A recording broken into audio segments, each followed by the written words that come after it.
اچھا حضرت، روزانہ کا جو ہمارے معمولات ہیں، ہم کام سے یا باہر سے جب گھر آتے ہیں تو اس کے لیے کچھ فرمائیے کہ گھر میں داخل ہونے کے لیے کوئی خاص حضور صلی اللہ علیہ وسلم کی سنت؟ تو گھر میں تو داخلے وہی سلام کریں اور گھر میں داخل ہوں، اور گھر میں داخلے کی دعا جو مسنون ہے وہ ہے.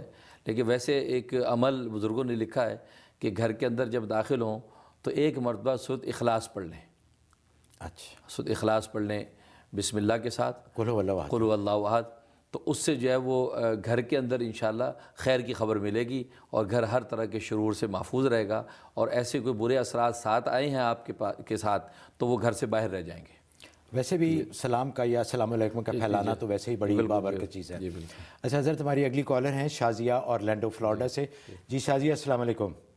السلام علیکم. وعلیکم السلام. مجھے مولانا مفتی صاحب سے نماز کی تفصیل کے بارے میں تھوڑا سا چاہیے تھا جواب. جی فرمائیے. میں 5 وقت کی نماز پڑھتی ہوں، تہجد بھی پڑھتی ہوں ماشاءاللہ، اور اس کے بعد مجھے کسی نے ایسی محفل میں کہیں ذکر ہوا تھا کہ میں جو نماز کے بعد قرآن شریف لے کے بیٹھتی ہوں تو دن نکل آتا ہے. تو کیا دن کی روشنی میں بھی ہمارے اوپر سے کوئی نفل نماز ہے، اور صبح 11 بجے بھی کوئی نفل ہے، اور پھر مغرب کے بعد بھی میں نے کچھ سنا ہے کہ نفلی نماز ہے کہ ہم وہ پڑھیں تو بہت اچھا ہوتا ہے. تو مجھے اس کی ڈیٹیل تھوڑی سی کہ کتنی رکعت ہونی چاہیے اور کیا اہمیت ہے ان نمازوں کی. جی. اور دوسرا میرا سوال ہے کہ میلاد میں جو یہاں پر فلوریڈا میں نے بہت دیکھا ہے کہ میلاد میں عورتیں جو ہیں سلام کے وقت کھڑے ہونا پسند نہیں کرتی، بڑا برا مانتی ہیں، بلکہ اب تو میلاد کے ہی خلاف ہو چکی ہیں. تو میلاد کی کیا اہمیت ہے اور ہمیں مطلب کس طرح اس کو پروٹیکٹ کرنا چاہیے؟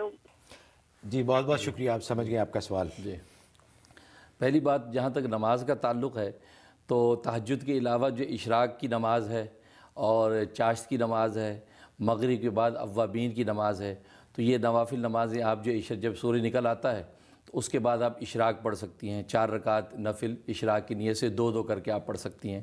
تو اس کی بڑی فضیلت ہے احادیث کے اندر. چنانچہ ان میں سے ایک یہ ہے کہ اس کو جو ہے وہ مقبول حج عمرے کا ثواب لکھا جاتا ہے. اسی طریقے چاشت کی نماز ہے کہ جب 11 ساڑھے 11 کا ٹائم ہوتا ہے تو اس وقت چاشت کی نماز آپ پڑھ سکتی ہیں. اس کی رکعت جو 2 رکعت سے لے کے 12 رکعت تک ہیں، تو وہ اس کی فضیلت لکھی ہے کہ جو چاشت کی نماز کا اہتمام کرتا ہے تو فقر و فاقہ اس سے اللہ تبارک و تعالی ہٹا دیتے ہیں. اور اسی طریقے سے اوابین کی نماز مغرب کے بعد وہ 6 رکعت سے لے کے 20 رکعت تک نفل ہیں. تو آپ جتنا 6 پڑھ سکیں، 8 پڑھ سکیں، 20 پڑھ سکیں، اس کی فضیلت حدیث میں لکھی ہے کہ اللہ تبارک و تعالی جنت کے اندر سفید موتی کا محل اس کو عطا فرماتے ہیں. تو یہ جو بھی نوافل ہیں اس کا آپ اہتمام ہو سکے آپ کر سکتی ہیں. باقی جہاں تک میلاد کا تعلق ہے، میلاد تو ایک بڑی عظیم الشان عبادت ہے. سرکار دو عالم صلی اللہ علیہ وسلم کے ساتھ محبت کا ایک اظہار ہے، اور آپ کی ولادت پر خوشی کا اظہار کرنا اور آپ سے محبت کا جو ہے اظہار کرنا، یہ تو ایمان کا حصہ ہے. اور میلاد سے مقصود یہ ہوتا ہے کہ وہاں جمع ہو کے نبی پاک صلی اللہ علیہ وسلم پر صلاۃ و سلام پڑھا جاتا ہے اور آپ کی لائے ہوئے دین پر عمل کرنے کا عزم کیا جاتا ہے. خواتین جو ازواج مطہرات کی زندگی کو اپنانے کا عزم کرتی ہیں، اس میں رسول اکرم صلی اللہ علیہ وسلم پر جو محبت کے طور پہ نعت رسول مقبول پیش کی جاتی ہیں، تو اس میں کوئی مذاکرہ نہیں ہے. باقی اگر خواتین بعض میلاد صلاۃ و سلام پڑھتے وقت کھڑی بھی ہوتی ہیں تو کھڑے ہونے میں کوئی مذاکرہ نہیں ہے کہ اگر محبت اور احترام اور تعظیم اور عشق میں اگر والیانہ طور پہ اگر خواتین کھڑے ہو کر جو ہے رسول اللہ پر صلاۃ پڑھ رہی ہیں تو اس میں کوئی مذاکرہ نہیں ہے.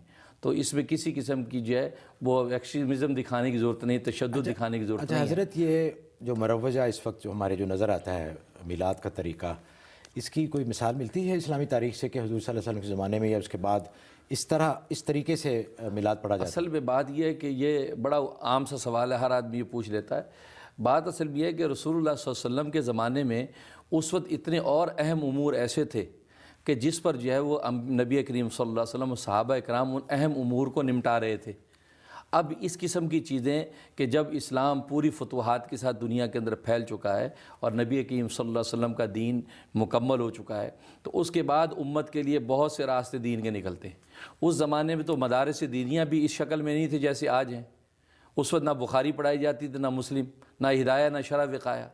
تو یہ پورا آرگنائز سسٹم مدارس کا 10-12 سال کا، تو یہ بھی بدعت ہو جائے گا. پھر قرآن کریم جس شکل میں آج ہم پڑھ رہے ہیں، اس شکل میں صحابہ نے کب پڑھا ہے؟ کیونکہ صحابہ تو وہ چمڑے پہ اور یہ پتوں کے اوپر قرآن پڑھتے رہے. دیکھو یہ بات وہی ہے کہ جب یہ تہذیب و تمدن کی ترقی ہوتی ہے تو بہت سی چیزیں جو ہے وہ سہولیات پیدا کرتی ہیں. تو سسٹم آرگنائز ہو جاتے ہیں. تو اس وقت جو صحابہ اکرام خود اور اتنے اہم امور کے اندر تھے کہ وہ اس طرح محفل سجا کے میلاد درود شریف کی محفل سجائیں اور آپ صلی اللہ علیہ وسلم کے حق میں نعتیں، جبکہ نعت رسول مقبول جو ہے صحابہ سے ثابت ہے. حسان میں ثابت شاعر رسول اکرم صلی اللہ علیہ وسلم ہیں، ان کے اس کے علاوہ حضرت علی رضی اللہ عنہ کے دیوان ہے، صحابہ کی عشق و محبت کے کتنے اشعار ہیں اور واقعات ہیں. تو یہ کافی ہے کہ انسان جو ہے وہ رسول اللہ صلی اللہ علیہ وسلم کی محبت میں. اور پھر درود پاک کی جو عبادت ہے تو قرآن کریم میں اللہ تعالیٰ نے اس کی تو بڑی فضیلت بیان کی ہے. تو یہ قسم کا تشدد ہے، لوگ اس کی ایکٹیویزم دکھاتے ہیں، تو یہ مناسب نہیں ہے. اچھا حضرت، وقت ایک اور بریک کا ہوا ہے. ناظرین، غیب کی باتیں یہ پروگرام لائیو آپ دیکھ رہے ہیں نیو یارک سے. حاضر ہوتے ہیں انشاءاللہ ایک مختصر سے وقفے کے بعد، اور اس کے بعد باتیں کریں گے جنات کے بارے میں. یہ ایک بہت ہی دلچسپ موضوع ہے، ہمارے ساتھ رہیے گا. حاضر ہوتے ہیں ایک چھوٹے سے وقفے کے بعد.